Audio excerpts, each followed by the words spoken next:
Welcome back students to my channel Juicy Brains.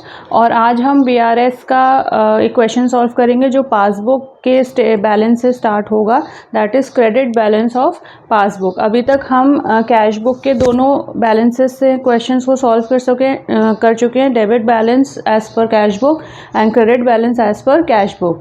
और previous lecture में हमने passbook का एक और क्वेश्चन डिस्कस किया था, that was debit balance of passbook, जो कि अनफेवरेबल बैलेंस होता है। एंड मोस्ट प्रॉब्ली ये बीआरएस का आपका लास्ट क्वेश्चन होगा और इसी के साथ बीआरएस चैप्टर भी आपका खत्म हो जाएगा। So let's start with the question. यहाँ पे मैंने एक क्वेश्चन लिखा हुआ है, bank statement showed a favourable balance of 9214। ठीक है, फेवरेबल बैलेंस है 9214 का और बैंक स्टेटमेंट है। बैंक स्टेटमेंट एंड पासबुक का balance is one and the same thing only. Favourable balance है तो हमें पता है कि पासबुक का क्रेडिट बैलेंस होगा। क्लियर? तो यहाँ हम लिख लेते हैं credit balance as per passbook, या क्वेश्चन में आपको दिया है कि बैंक स्टेटमेंट, तो हम लिख सकते हैं credit balance as per bank statement, one and the same thing. ये फेवरेबल बैलेंस है तो ये प्लस के कॉलम में जाएगा, दैट इज 9214। क्लियर? यहाँ से हम क्वेश्चन स्टार्ट करते हैं। सो एक क्वेश्चन को हम सॉल्व करेंगे जिसमें वेरियस ट्रांजैक्शंस हैं। सो ये क्वेश्चन आपकी स्क्रीन पे आ रहा होगा। So we will refer to first transaction. It says on June 29th, the bank credited the sum of 1650 in error. अब बैंक ने 1650 का अमाउंट गलती से क्रेडिट कर दिया। This is your passbook, this is your cash book, this is your passbook. अगर bank ने कोई एरर करा है और कोई अमाउंट आपके अकाउंट में क्रेडिट कर दिया है, दैट मीन्स वो 1650 से इंक्रीज़ हो गया। क्लियर? अब इसको बैलेंस करने के लिए हमें कैश बुक को भी इंक्रीज़ करना होगा, बट क्योंकि ये पासबुक का क्वेश्चन है तो हम इसको जस्ट ऑपोजिट करेंगे, हम इसे माइनस कर देंगे। ठीक है, तो ये 1650, राइट, 1650 को हम माइनस कर देंगे। इसमें लिख देंगे amount credited by bank by mistake. Clear?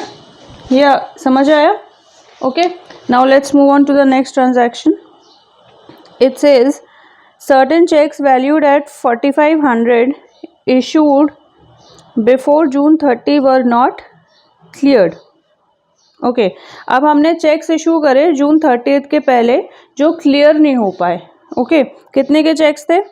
4500। तो हमें पता है कि this is your cash book. अगर हमने चेक्स इशू करे 4500 तो कैश बुक हमारी डिक्रीज हो गई, whereas passbook as it is है, बैंक को कोई इन्फॉर्मेशन नहीं थी या थी, उसने टाइमली क्लियर नहीं करे। क्लियर? तो 4500 से हमारी कैश बुक डिक्रीज हो गई। इसको बैलेंस करने के लिए हम प्लस करेंगे, बट क्योंकि ये पासबुक का क्वेश्चन है तो इसे भी हम माइनस करेंगे। क्लियर? तो ये 4500 का अमाउंट माइनस में जाएगा और यहाँ लिखेंगे चेक्स इशूड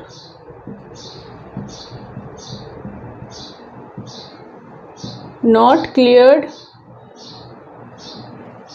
बाय बैंक। ठीक है, समझ आ गया? Okay, now let's move on to the next transaction. A hire purchase payment of 950 was made by a standing order was not entered in the cash book.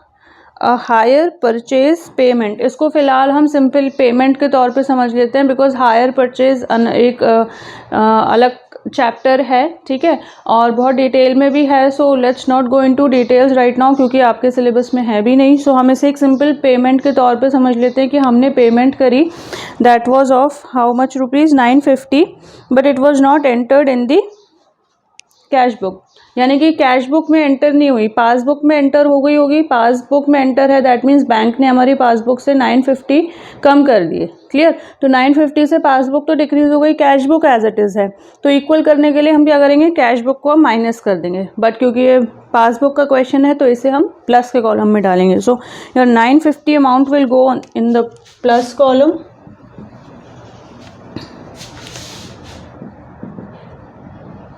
A higher purchase payment not entered in cash book. ठीक है, इसको ऐसे लिख देते हैं। Clear? Let's move on to the next transaction. It says a check of 600 received, deposited and credited by bank was accounted as a receipt in the cash column of the cash book. अब आप इसे समझो, ये transaction में क्या कह रहे हैं कि 600 की कोई चेक पेमेंट आई और पासबुक ने उसे डिपॉजिट कर लिया, क्रेडिट कर लिया, सही करा। ठीक है, तो पासबुक हमारी 600 से इंक्रीज़ हो गई, लेकिन कैश बुक में हमने क्या किया, उस 600 को बैंक के कॉलम में लिखने की जगह हमने कैश कॉलम में लिख दिया, यानी कि हमारी कैश बुक इंक्रीज़ तो नहीं हुई 600 से। This is your cash book, this is your passbook. Passbook हमारी इंक्रीज़ हो गई क्योंकि सही एंट्री हुई थी। क्लियर? तो इसको इक्वल करने के लिए अब हम कैश बुक को इंक्रीज़ करेंगे, बट बिकॉज ये पासबुक का क्वेश्चन है, इस 600 को हम माइनस करेंगे। ओके, तो this 600 will go on the minus side. इसको आप अपने ओन वर्ड में भी लिख सकते हैं, बट ऐसे लिखना कि समझ में आए कि आप उसे प्लस क्यों कर रहे हैं, माइनस क्यों कर रहे हैं। Clear? Let's move on to the last transaction of this question. It says other checks of 8500 were deposited in June, but checks of 6000 only were cleared by the bankers. अब इस क्वेश्चन में हमने total checks 8500 के deposit किए, लेकिन clear कितने हुए, 6000, यानी कि 8500 माइनस 6000, इतने का डिफरेंस आ गया। ठीक है, सो दिस मीन्स 8500 से कैश बुक इंक्रीज हो गई, लेकिन पासबुक में कितने, बैंक ने कितने क्लियर किए, ओनली 6000, तो ये 6000 से इंक्रीज हुई।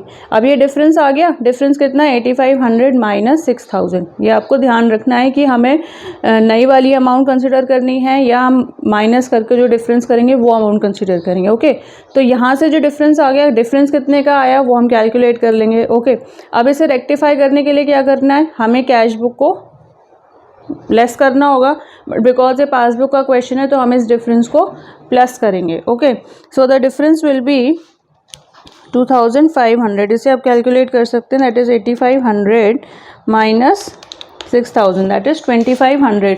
सो 2500 will go on the plus side. Clear? इसको यहाँ नीचे लिख लेते हैं थोड़ा। Checks deposited not cleared.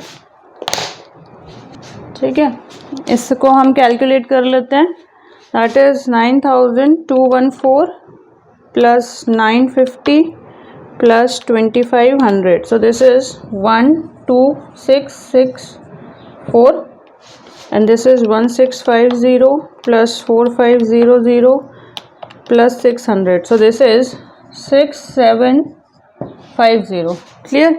इसका हम डिफरेंस निकाल लेते हैं, तो ये डिफरेंस आया 5914। आई गेस ये आपका आंसर भी होगा इस क्वेश्चन का, 5914। ठीक है, तो ये हमारा अब अच्छा, अब हमें पता है कि पासबुक से हमने क्वेश्चन शुरू किया तो कैश बुक से ख़त्म करेंगे। क्रेडिट बैलेंस था तो डेबिट बैलेंस होगा, so this will be debit balance as per cash book. इसमें हम लिख देते हैं फेवरेबल बैलेंस। ये फेवरेबल बैलेंस है तो ऑब्वियसली अगर फेवरेबल बैलेंस है तो प्लस कॉलम में आएगा। Clear? So this will B 5914। This is your answer.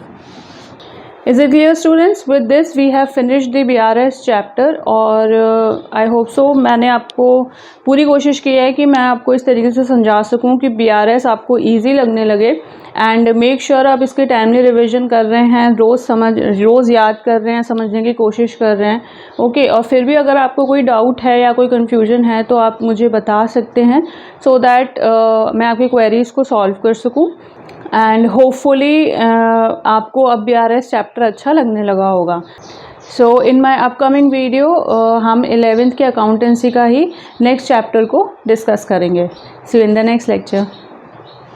So students, अगर आपको मेरा ये लेक्चर अच्छा लगा हो तो please like my channel, share it and do subscribe it. See you in the next lecture.